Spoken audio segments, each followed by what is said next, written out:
Consistent self-improvement, everybody. You are now listening to American gypC Podcast. I'm your host, Classic, and I'm here with my co-host, gypC, and today we have Noah Healy. He is a professional developer, recreational mathematician, and founder of CoreDisk. Welcome to the show, Noah. Welcome. Thank you for having me. And it was Healy. Was it Healy? Healy. Yes. Noah Healy. See, sometimes I ask too early on and then forget. And then I get distracted, yeah. So apologize about that. That's okay. Welcome to the show. To the show. So to get started, I'd like to ask, even for our audience, can you tell us a little bit about where you're from and where you live now and how you got into, what did you do? Yeah, sure. Well, the first two are easy because they're both the same. I'm in Charlottesville, Virginia. I was born and raised here. And it's a kind of a bookish town. This is the hometown of Thomas Jefferson, and we don't let anybody forget that. And yeah, so it's kind of a weird place. It's a university town. I grew up and just had a kind of natural facility for mathematics, and so I just sort of leaned in that direction. Is that what your your degree is on, math or development?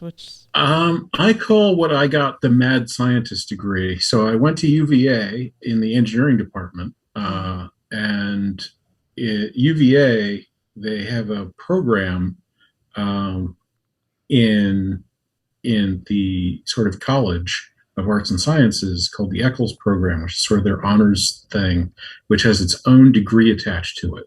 You can get an Eccles degree, and that's if you get 120 hours accumulated, they'll just graduate you. You don't have to have any concentration at all if you don't want one. They have another program called the Rodman program for the engineering, and there's no Rodman degree, but there is an engineering science degree, and you're not allowed to just wander around and take classes that look interesting. But my advisor thought I was pretty bright and was willing to sign off on whatever I wanted to do. So I just did that. I just wandered around and took classes. So what defines the engineering science degree is basically what your electives are.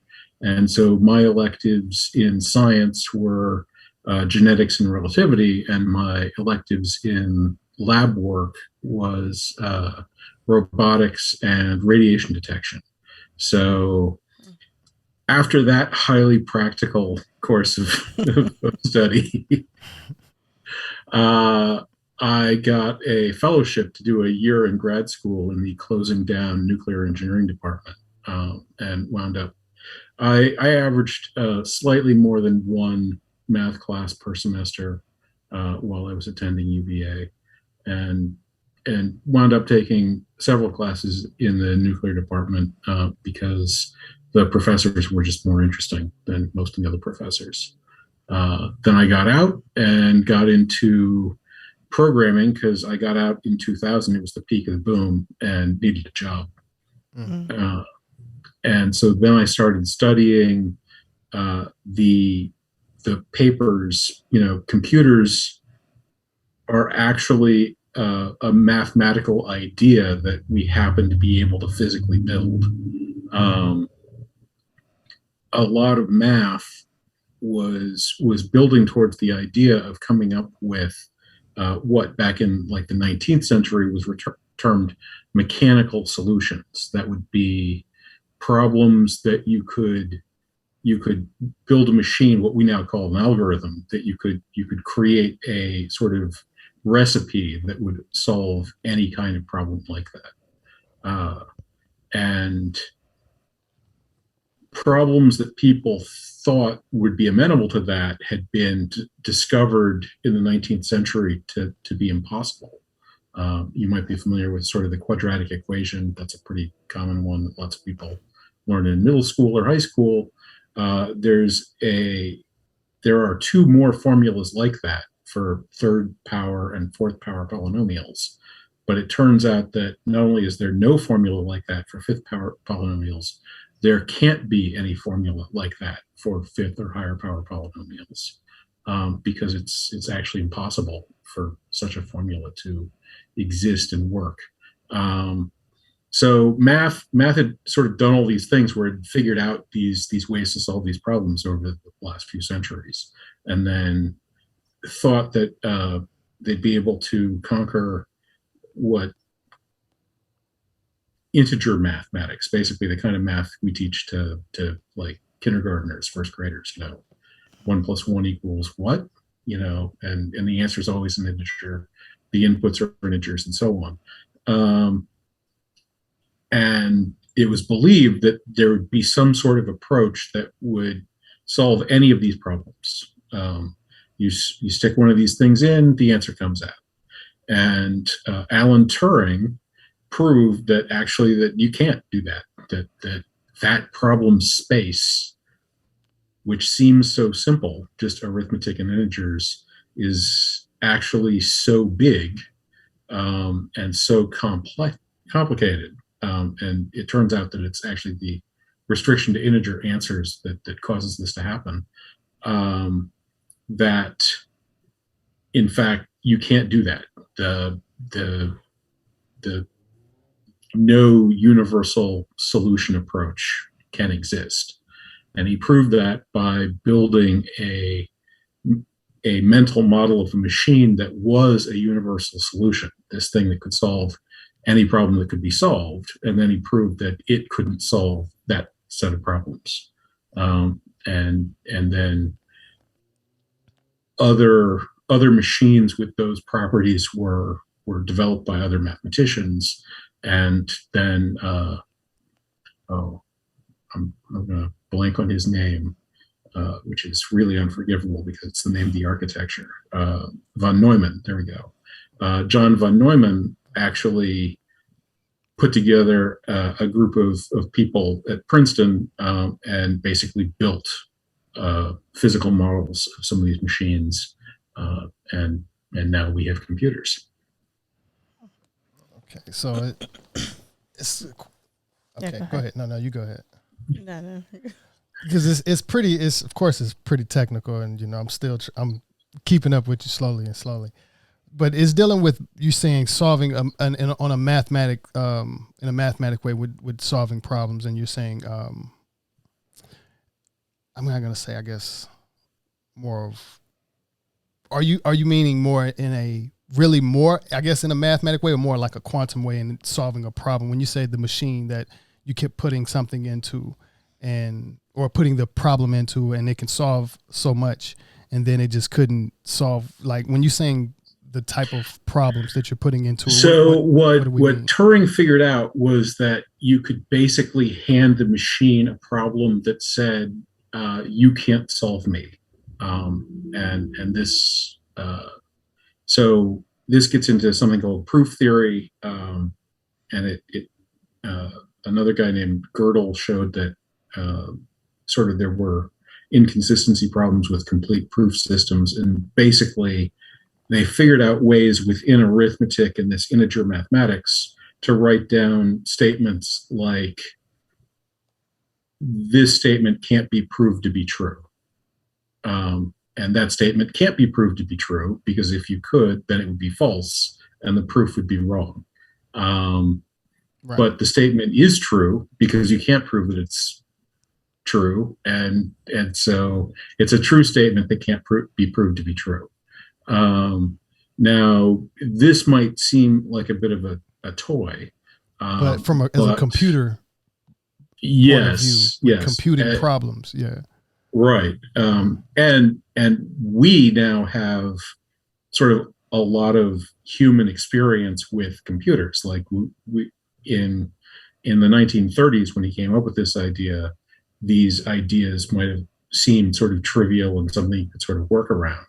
But we're aware that computers are really persnickety things that really don't like to get any bits out of whack. And so it turns out that these sorts of unprovability statements pop up all over the place in the course of programming and using computers, and lead to, well, sort of everybody's had an experience of a machine getting an input that it was not expecting and turning into something that was wholly unpredictable. And basically, that sits at the very foundation of mathematics and reasoning. And we know that thanks to the work of these guys from the early 20th century. Is this in the same bubble as AI as well? AI, actually, Turing was one of the first theorizers in that field, and general AI is subject to something called the Turing test. That is the capacity to apparently pass as a human being, and with photorealistic CGI and the recent. If you've seen those AIs that can sort of like write screenplays and things, they're getting a lot better at that kind of behavior of simulating actual like human action. The current trend of AI in the news, like conquering Go a few years back, or some of these other game AIs, like I think computers are getting much better at poker now, for example. Why are that's Sorry, I didn't mean to interrupt. I was gonna ask, why are they getting better? Like, is it because they're just have computing so much data and just kind of using that to to perform the best action, or like why are AIs getting better? I guess what goes into that. It's a combination of two things. The first one is the fact that the computers are far more powerful than they were 5 or 10 or 20 years ago. The second one is a technique called reinforcement learning that sort of takes advantage of that power. And what it does is it's based on a neural net pattern. And what a neural net does is essentially creates a programming language for the computer that consists of nothing other than a set of numbers. So it's sort of very easy for the computer to write that program because it's just a big table of numbers that it can then compute what the program does. And so the way reinforcement learning works, if you have some sort of game model like poker or chess or Go or any other game where the rule set is something that's sort of evaluable by the players actually undertaking actions, what you do is you sort of build a really stupid AI and you put it in a harness that instead of trying to evaluate the game position and produce its best guess about what the next move is, what it instead with a harness does is it sort of computes every possible next move and asks the stupid AI what the best outcome of the next move would be, and then sort of does that instead. And so because it's sort of one move closer to the end, it's a little bit smarter than the stupid AI that you plugged into it.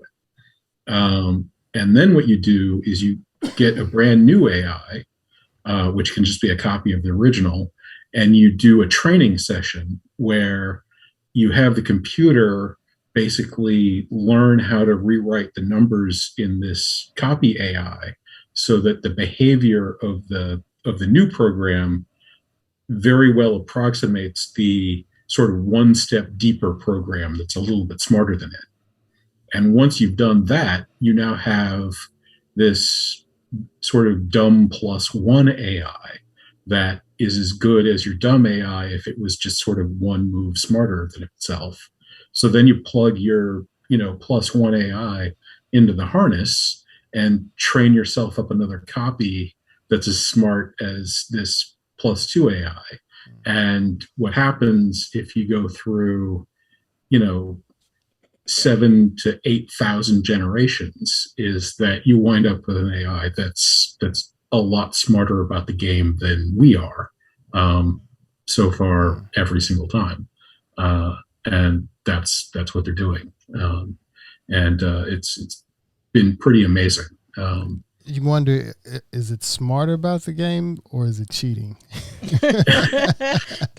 Well, for poker, it might be, but we're learning new things in these strategic games from the computers, which is sort of a stunning,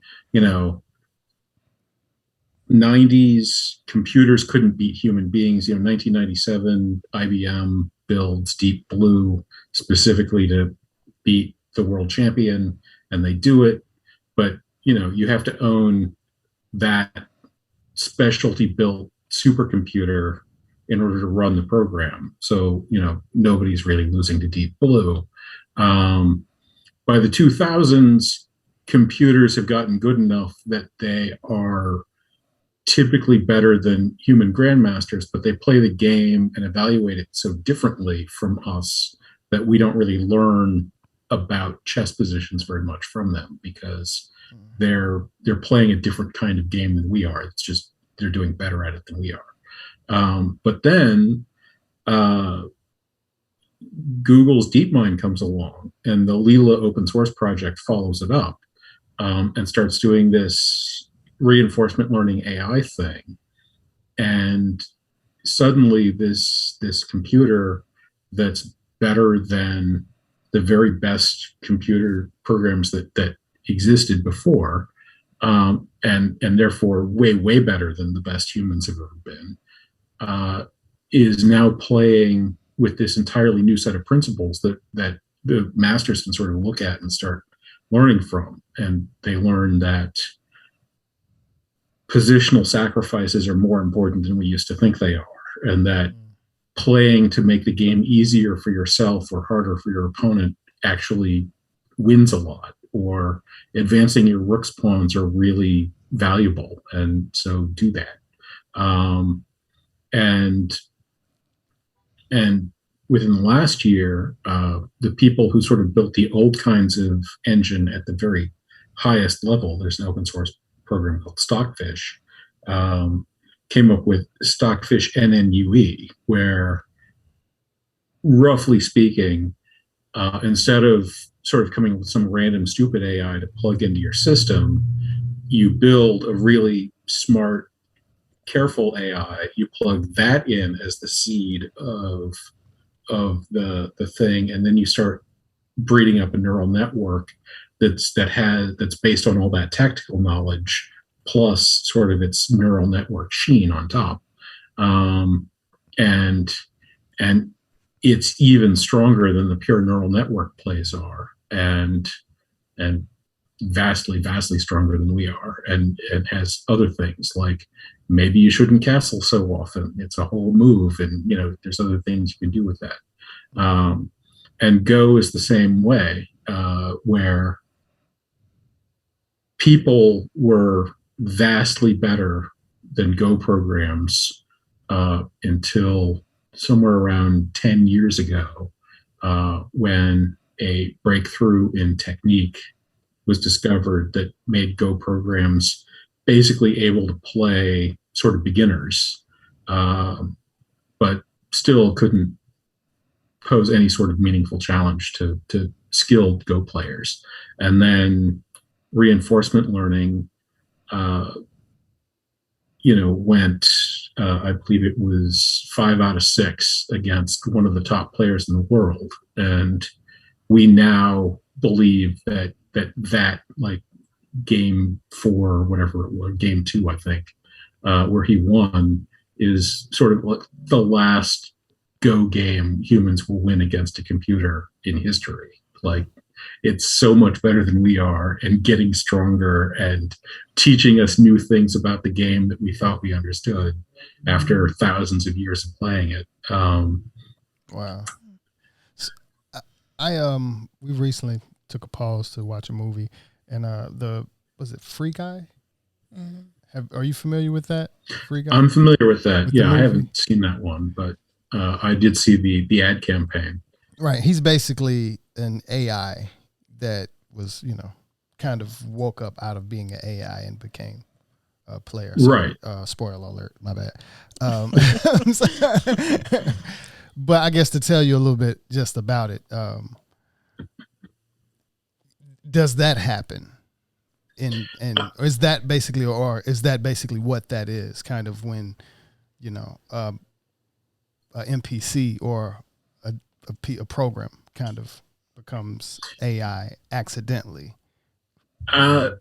Well, so we're not aware of that happening. That's a very popular trope, and one of the things I think that's somewhat constraining in humanity's ability to exploit this technology is that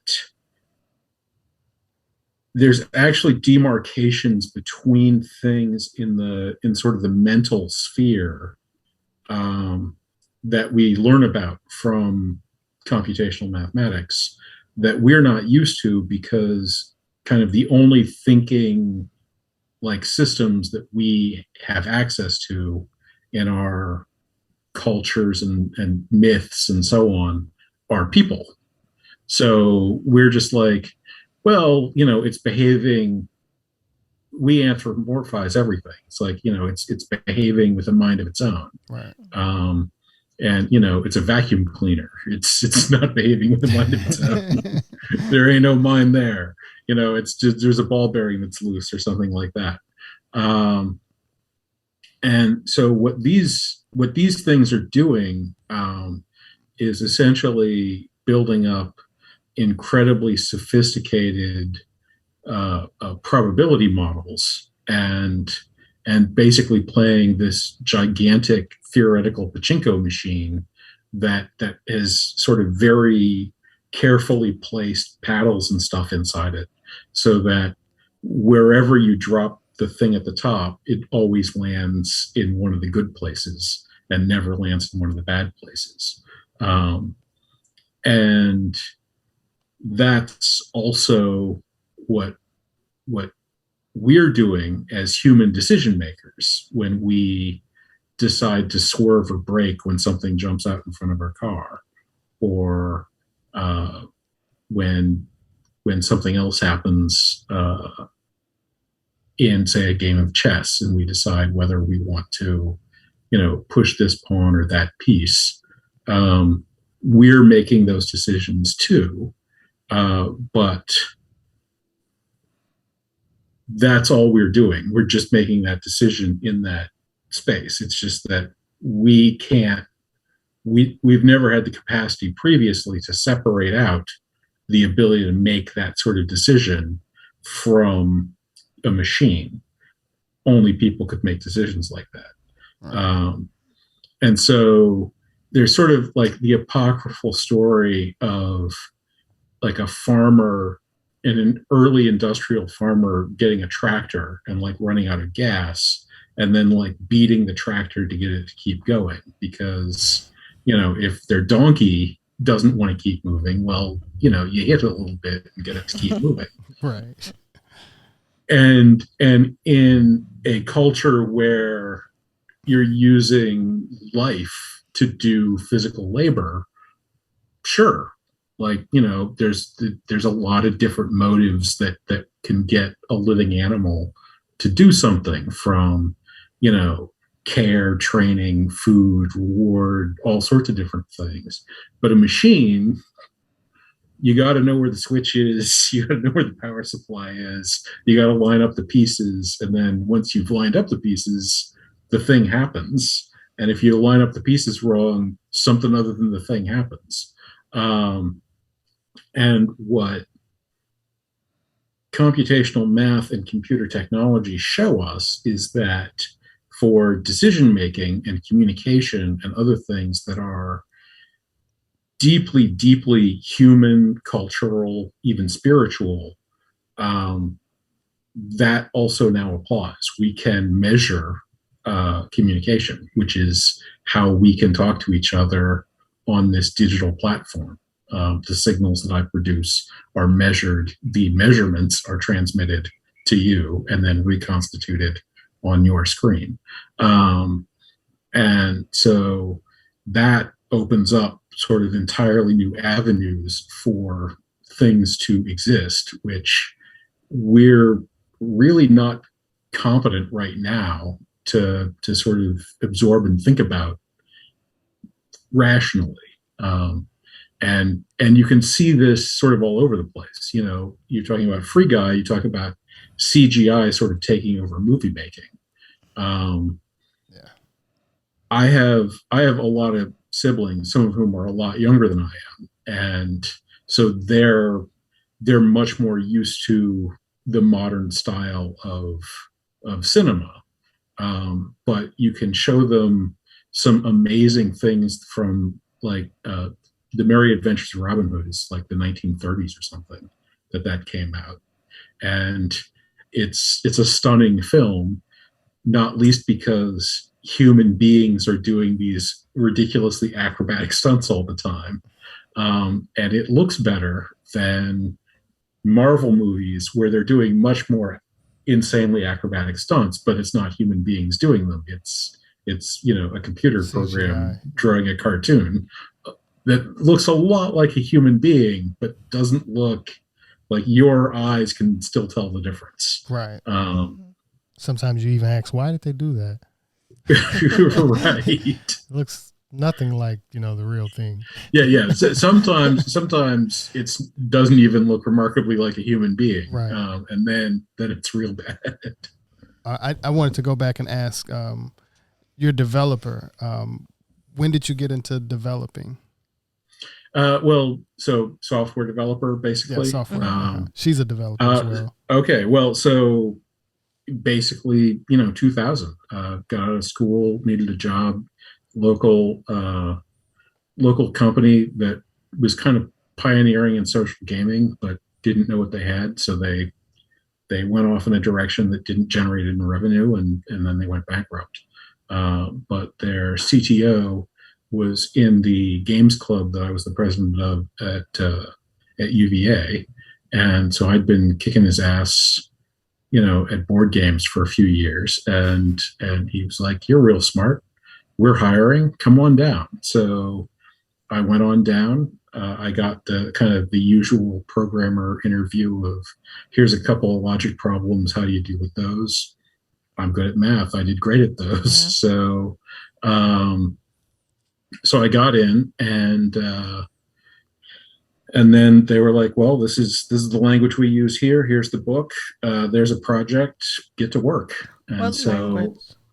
I read the book and started working on the project, and made a whole bunch of different mistakes along the way, but eventually created a system that they had multiple web logs, and so I created a parsing system that would uh, parse down the key page views and sort of player information of hitting those page views, and also sync up the logs across the web servers. So by the time I left, I think we had 6 different web servers. So a player session could dance among the web servers, and the timestamps didn't necessarily sync up well. And so what you need to do was sort of run through the logs and identify each first player action and then second player action, because the logs had notes to that effect. And so you could sync up player sequences through the site. And then once you do that, I built another program that put together player models, which basically treated the site like a pachinko machine, where players would just sort of randomly bounce around and then look at the paths that players usually progress through. And that's how I found out, pretty much the week before they had to not fully declare bankruptcy but lay virtually everybody off, was that their primary revenue driver plan was associated with people leaving the site and never coming back again.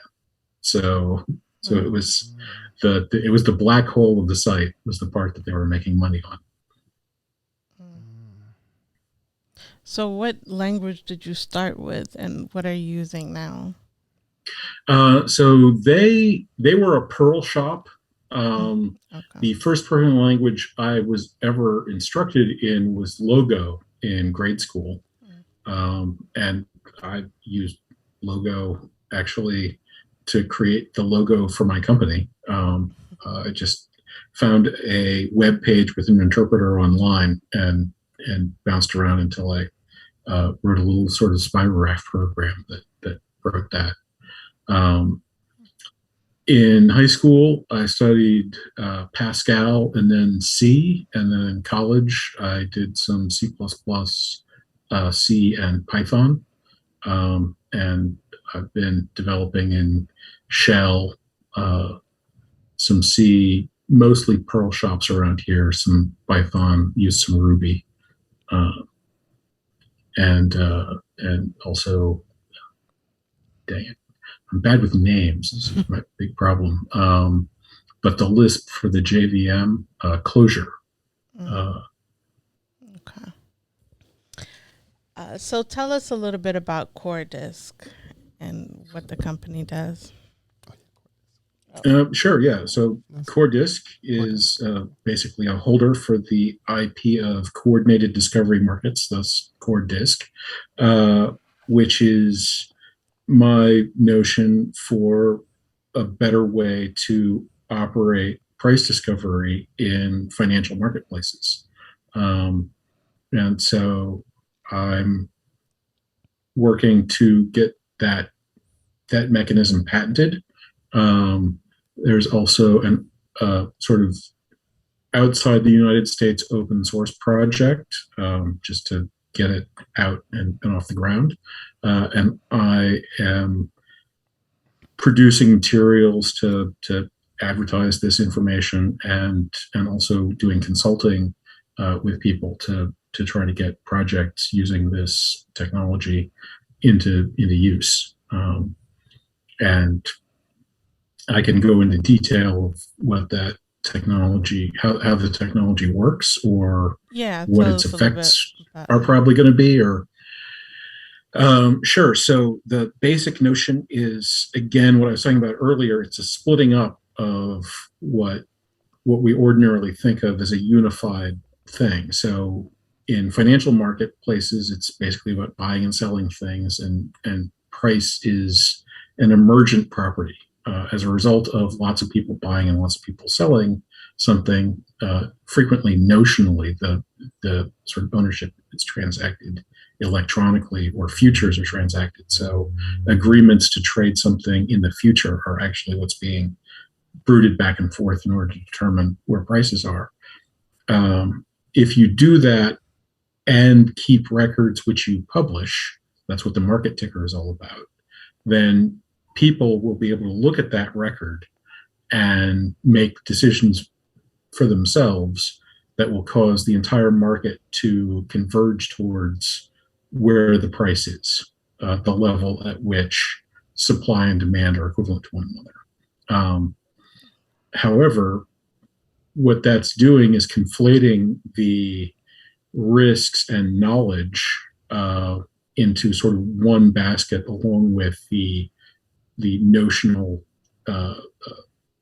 concept of actually moving physical goods around. And so if we split that up, there's actually a better arrangement. And so in my system, there's a forecasting market which attempts to work out not merely where prices are, but the future pattern of where prices are heading. And then a sort of trading clearinghouse where physical trades can be conducted at the prices that the forecasting market has marked out.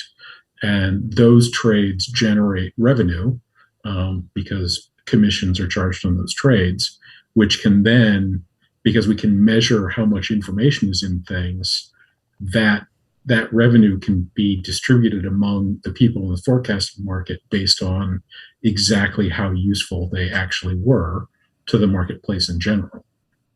So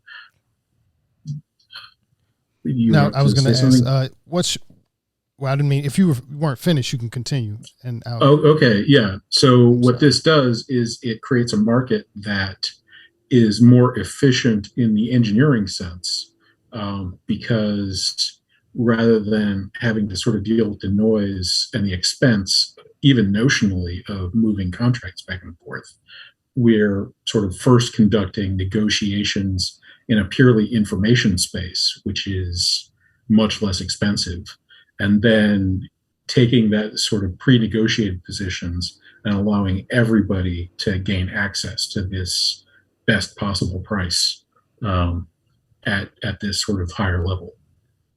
I guess I was going to ask, a couple of questions. Kind of one was what's your view on cryptocurrency, and is cryptocurrency implemented in this type of thing as well, and also NFT? Is this something that even when it comes to creating smart contracts and things like that, that's kind of implemented into? So I have several sort of irons in fire projects in early stage. A couple of them are crypto related. Crypto is essentially a choice of implementation. It's not necessary for this. This is more about a different part of the financial system. I was on a podcast, which was sort of a debate between me and a couple of crypto guys, where I basically point out that crypto, as impressive a technology as it is focused on solving a real problem that isn't the real problem, if you will. So crypto is basically focused on creating trustable, stable currencies for the most part. Is what the technology's end stage is actually goaled out as. But trustable, stable currencies are generatable through physical mechanisms if you care to have one of those things. The gold standard guys have been banging this drum for the better part of a century now. So that's a thing that you could do.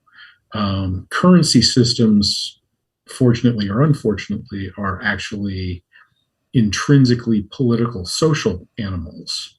And if a society chooses to have a currency which is worthless, that doesn't necessarily doom that society. Sparta, which is one of the most stable and successful societies in the ancient world, intentionally used iron as their currency, basically so that they wouldn't trade with outsiders and pollute their culture with new ideas. And that's what allowed their culture to remain stable. Of course, their culture was also a kind of horrific death cult. And so that stability ultimately wound up being suicidal.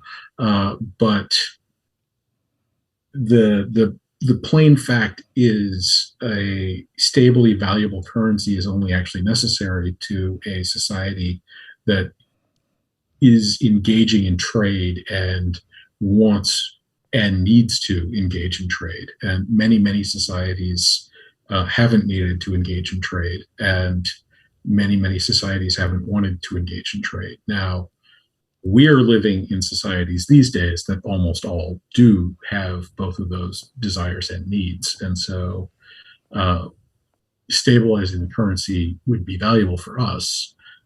But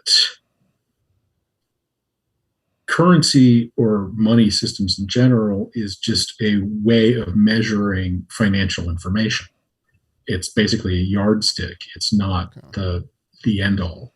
And unfortunately, the deeper problem that I've identified is that this existing trading market structure that we're using depends, for its sort of fairness and operational constraint structure, this notion that the marketplace can outspeed the market participants. Have you ever heard of sort of greed fear? The notion. Okay, so the notion is that traders need to be driven by greed and fear. Greed gets them into the market because they want to make money. Fear sort of keeps them honest. so that they don't like steal money, basically. Um, what computers and computer speeds in communication and so on do is that they basically diminish and in some cases eliminate the fear. And so what happens then is that the market becomes much more noisy, which makes it much more lucrative for the people operating it. And that's not just sort of the formal operators in the marketplace, it's also the traders that are sort of in the trenches. And while that's not an individual thing, it's a collective group behavior. So we see this thing over the last 1 to 2 generations of the computerization of the financial system, where finance is playing a larger and larger role in the human economy, and markets are getting less and less stable. That's not because humans have become uniquely evil, or that everybody engaged in the financial system is some sort of sociopath bent on destruction of the world or something like that. It's that the algorithm that we're using can't actually produce good outcomes. And even if they were all saints, which they're a lot closer to the sociopath angle than the saint end of things, I'm afraid, it still wouldn't work because the algorithm's broken. And so we can either generate new algorithms that can support the technology that we have, or we can abandon the technology that we have. And I can't imagine a scenario We're not abandoning where the technology. right, yes, where people are willing to give up the technology, particularly if the line is like having a bank account. Like, if you want to have a bank account, then you have to live like an Amish person. Yeah, it's going to be tough. We're in downtown LA. Yeah, right. Yeah. You guys are not giving up technology for any reason. It'll be tough. We'll have some vacations maybe without some technology, but it'll be very tough to navigate Los Angeles without technology alone. So, yeah. Until then. Right. Yeah, certainly. So the crypto and NFT, I also had a conversation with a guy who was around my age who wanted sort of a lay explanation of NFT. NFT, again, there's a lot of potential there, but a lot of the existing plays are pretty transparently Ponzi schemes, and some of those Ponzi schemes have even blown up already. So it's not like I'm telling tales out of school or anything. Right. We just recently read an article about this guy who lost like 34 million. Is it million or billion? I think it's million. Yeah. Dollars, because there was an error in the NFT. And I guess in the smart contract, when I read into it, it's basically it couldn't handle, what is that? They didn't anticipate, I guess, multiple minting in the same transaction. I'm like, that's a basic thing. So, and this is not like a small company. It's like funded by, well, if you're losing $34 million, right, exactly, you need to have $34 million to lose. Yeah. And it basically was locked away into escrow. Basically, that's what happened. Right. Yeah. Well, and that's the foundational difficulty. We essentially know, because the mathematical proofs of this are the foundation of computer technology in the first place, that programming is effectively the hardest thing to do that we will ever do, because nothing can be harder than it. There's a lot of edge cases that run up against these impossible problems, and when you get into programming, you discover, like I was saying earlier, it's not just these sort of toy problems of this statement can't be proved. It's all over the place. It's like, well, does this program do what I think it does? Well, I don't know. There's no guaranteed way for a general program to figure out the answer to that question, and that's the answer. That's the question people want the answer for.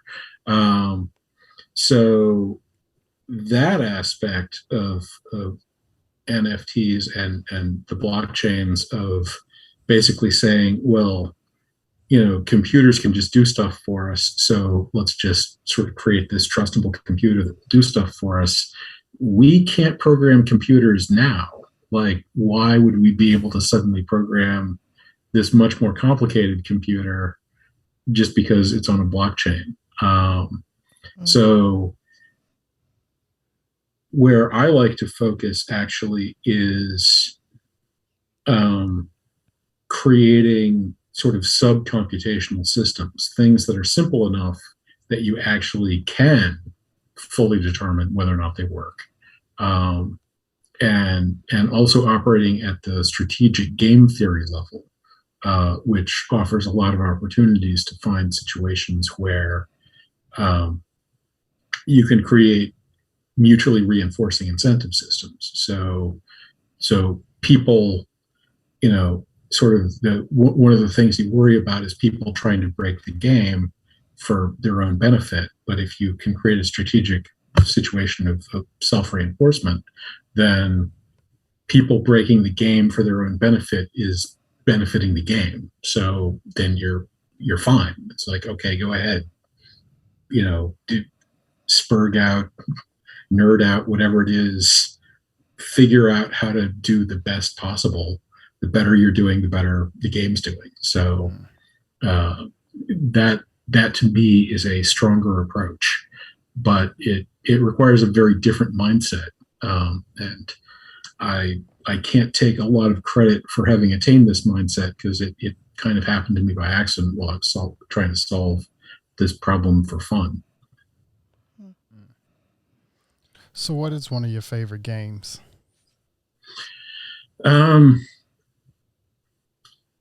In terms of like board games to play, I guess I enjoy Titan. I'm not good at it. And I also like the 18xx train games. There's a whole family of these sort of historical simulation games that involve trying to build up companies and lay track during the 1800s that are a lot of fun. I know how to play chess and Go. In terms of relative human ability, I'm better at chess than I am at Go, but I kind of suck at both of them. So, like, it's my interest in those games is mostly in like what AI does for them. And I'm a very good Settlers of Catan player, which unfortunately means that I don't actually like playing it very much anymore because sadly, being the game's less fun the better you are at it. So that I can agree with that. You get a little more competitive. Yeah. So the games club that I was talking about, 3 or 4 of the first national champions of the first 5 national champions all came out at our games club because we started playing in like the mid 90s. One of our members traveled the world and it brought us a copy when it was just came out in Germany. So we sort of got a head start on the rest of the country over here anyway. And by like 1998, I'd be sitting at a table with 3 other people who also went on to win a national championship, and you talk about competitive, like the cutting, like as soon as we'd rolled up for who went first, it was already like the knives were out. Like it didn't need me. Yeah. Like we could look at the board, we knew what we were going to do, we knew who had the advantage based on the turn order, and we already knew like what we were going to start planning on how to do stuff. So yeah, it's So game theory kind of seems to be the heart of everything you do. What is it about it that fascinates you?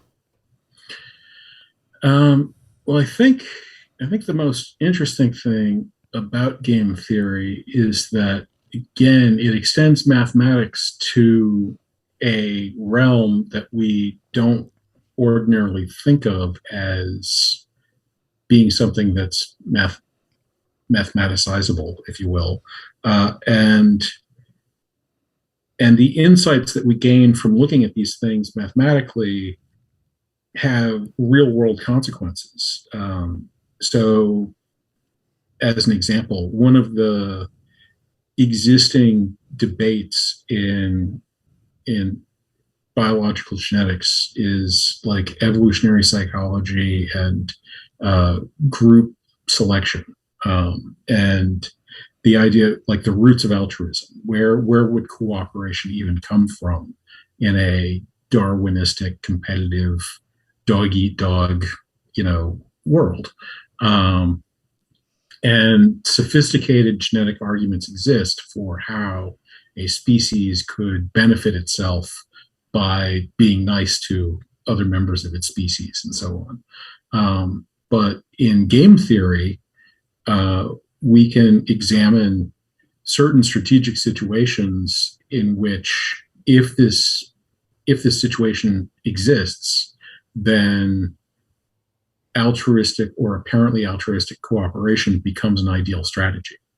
And so the existence of these strategic situations, which are potentially highly general and could have existed thousands or billions of times in the history of the Earth, could allow altruism to simply be produced as an unexploitable genetic strategy, completely irrespective of group selection or species, psychology or other things. Now, those things could also exist, but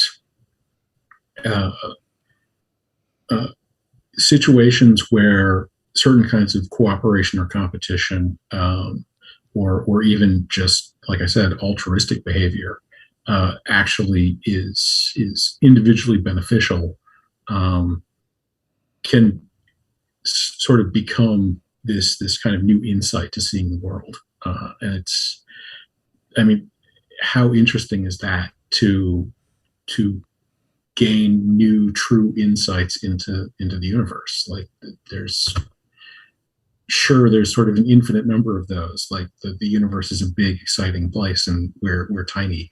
But having an avenue that sort of serves them up on a platter is very cool. Yeah.